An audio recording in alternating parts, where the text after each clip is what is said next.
काबिले सद एहतराम नाजरीन और तलबा व तालिबात, मैं मोइनुद्दीन शाहीन, एसोसिएट प्रोफेसर शोबाई उर्दू, सम्राट पृथ्वीराज चौहान गवर्नमेंट कॉलेज अजमेर में अपनी खिदमत अंजाम दे रहा हूँ। आज मैं आपके सामने हम कलाम होते हुए मुंशी प्रेमचंद की अफसाना निगारी के सिलसिले में अपने तासुरात जाहिर करने के लिए हाजिर हुआ हूँ। मुंशी प्रेमचंद उर्दू नस्र में एक साहिब तर्ज अफसाना निगार, नाविल निगार, ड्रामा निगार और मजमून निगार की हैसियत से अपनी काबिल कद्र पहचान रखते हैं। प्रेमचंद हिंदी और उर्दू में यकसा तौर पर एहतराम की निगाह से देखे जाते हैं। उसका सबब यह है कि उन्होंने अपनी तहरीर के ज़रिए, अपनी तख्लीक़ात के ज़रिए वो बातें कही हैं जो खाम ख्याली से मुताल्लिक़ नहीं बल्कि चलती फिरती इंसानी ज़िंदगी से वाबस्ता हैं। प्रेमचंद ने इब्तिदान नवाब राय के नाम से भी लिखा, हालांकि असल नाम उनका धनपत राय था। मुंशी प्रेमचंद या नवाब राय के नाम से लिखने का सबब यह था कि अंग्रेजों का अहद हुकूमत था और ये सरकारी मुलाजिम थे। सरकारी मुलाजिमत में ख़ास तौर से अंग्रेज़ों के ज़माने में कई तरह की बंदिशें, कई तरह की रुकावटें, कई तरह की दिक्कतें हुआ करती थीं। लिहाजा उन्हें अपना नाम बदल बदल कर अपनी कहानी, अफसाने आवाम के सामने पेश करने के मौक़े फराहम हुए। दरअसल प्रेमचंद के अफसानों को बामे उरूज पे पहुंचाने का काम किया रिसाला ज़माना, जो कानपुर से निकला करता था और जिसके मुदीर थे दया नारायण निगम। प्रेमचंद एक हमदर्द इंसान थे। उन्होंने जब देखा कि हमारे अहद में एक मार तो किसानों, गरीबों, मजलूमों पर पड़ रही है अंग्रेजों की तरफ से, वो तो खैर गैर हैं, हमारे अपने नहीं हैं, परदेसी हैं, लेकिन दूसरी तरफ जमींदार, सेठ, साहूकार ये मजदूरों, किसानों, मजलूमों का इस्तेहसाल कर रहे हैं, उनका खून चूसने की कोशिश कर रहे हैं। लिहाजा उन्होंने इसकी इस्लाह करने का बीड़ा उठाया और ऐसी कहानियां, ऐसे अफसाने तख्लीक किए जो उन्हें राह रास्त पर ला सकें, उन्हें ये सोचने पे मजबूर कर सकें कि ये हिंदुस्तानी हमारे अपने हैं, इन पर इस तरह का जुल्म व सितम ना हो।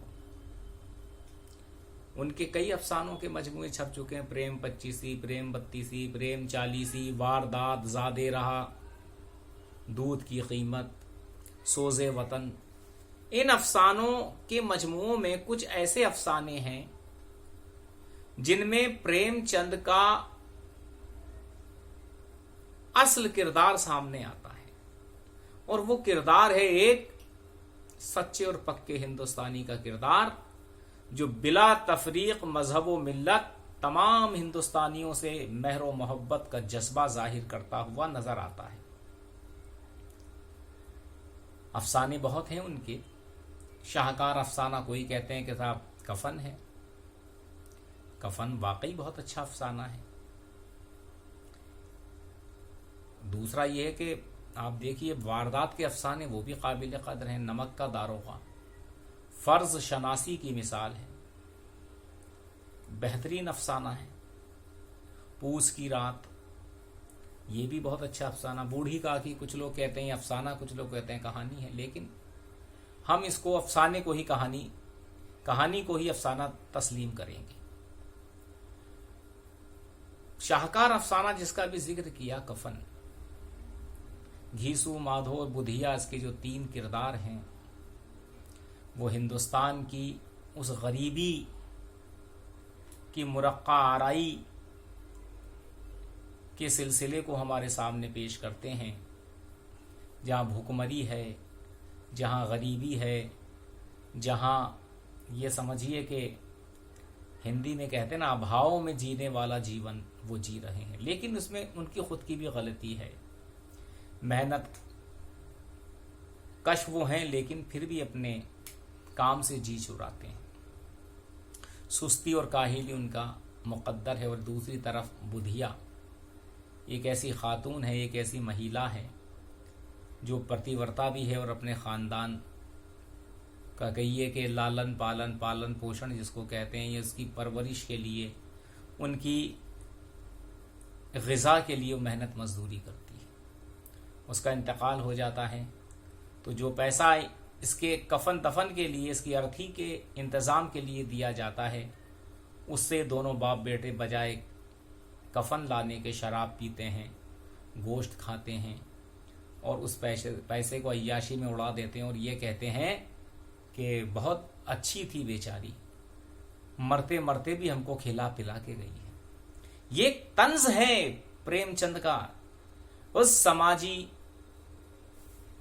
तर्ज अमल पर, रिवायत पर, व्यवस्था पर कि देखिए उस एक औरत ने मरते मरते भी अपना धर्म निभाया, अपना फर्ज निभाया। लेकिन कुछ ऐसे बेशर्म लोग भी होते हैं जो किसी की फर्ज शनासी या किसी के जज्बात की कदर नहीं करते। नमक्का दारोगा बहुत बेहतरीन अफसाना, फर्ज शनासी की मिसाल। एक ऐसा शख्स जो कहता है कि जान चली जाए ईमान नहीं जाना चाहिए, धन दौलत कोई मुझे खरीद नहीं सकता, ऐसी नौकरी से तो बेरोजगार होना अच्छा है, लेकिन अपने ज़मीर का सौदा नहीं करना है। और इस अफसाने के ज़रिए ये भी पैगाम मिलता है कि जो फ़र्ज शनास, ईमानदार, दयानतदार लोग होते हैं, उनको कदम कदम पर मुसीबतों का सामना करना पड़ता है, तरह तरह के इम्तहानात, तरह तरह की परीक्षाएं देनी पड़ती हैं।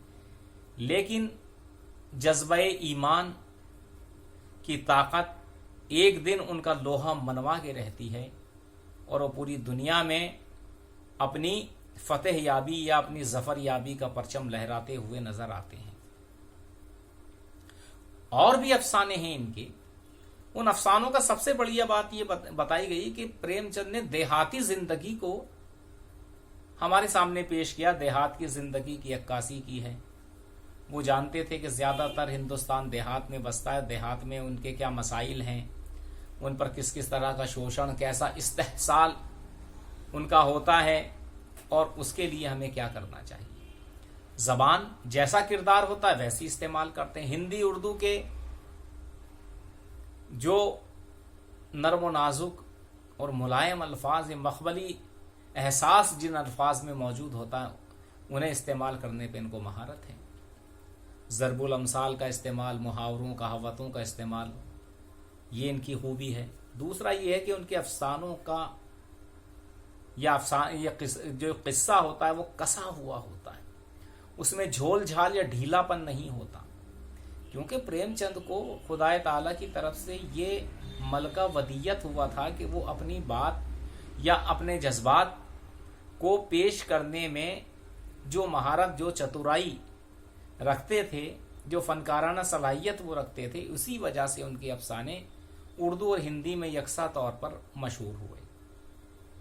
जज्बात निगारी देखिए, छोटे छोटे किरदार के जरिए वो अपनी बात को आगे बढ़ाते हैं और खिलाफ वाक़या कोई बात नहीं कहते। जिसको कहते हैं ना कि कोई मुतनाज़े ऐसी बात है, विवादास्पद मौजू, पर अगर वो लिखते भी हैं तो वो खुद विवादास्पद नहीं होते, मुतनाज़े खुद नहीं होते, तनाज़ा खुद वो पैदा नहीं करते। कमर रईस यानी प्रोफेसर कमर रईस साहब मरहूम हो चुके हैं, उन्होंने इन पर PhD की थी उर्दू में। और उनके फ़िक्र फ़न से मुताल्लिक़ जो किताब लिखी वो पढ़ने से ताल्लुक़ रखती है, उसको पढ़िए। उन्होंने कितना अच्छा तज्ज़िया उनके अफसानों का किया। वो कहते हैं कि प्रेमचंद जो जिंदगी जीते थे उसी को अपने अफसानों में, अपनी तहरीरों में पेश करते थे। प्रेमचंद के अफसानों की बहुत सी खूबियां हैं। वक्त की पाबंदी की वजह से हम इस लेक्चर को यहीं ख़त्म कर रहे हैं, और जो दूसरा हिस्सा हम मुस्तक़बिल में पेश करेंगे उसमें प्रेमचंद के अफसानों पर मज़ीद गुफ्तगू करेंगे, उनकी खुसूसियात, उनमें तरक्की पसंदी के अनासिर किस हद तक मौजूद हैं, वगैरह वगैरह इन मौज़ूआत पे गुफ्तगू करेंगे। फ़िलहाल मैं आपसे रुख़सत चाहता हूँ। खुदा हाफिज़।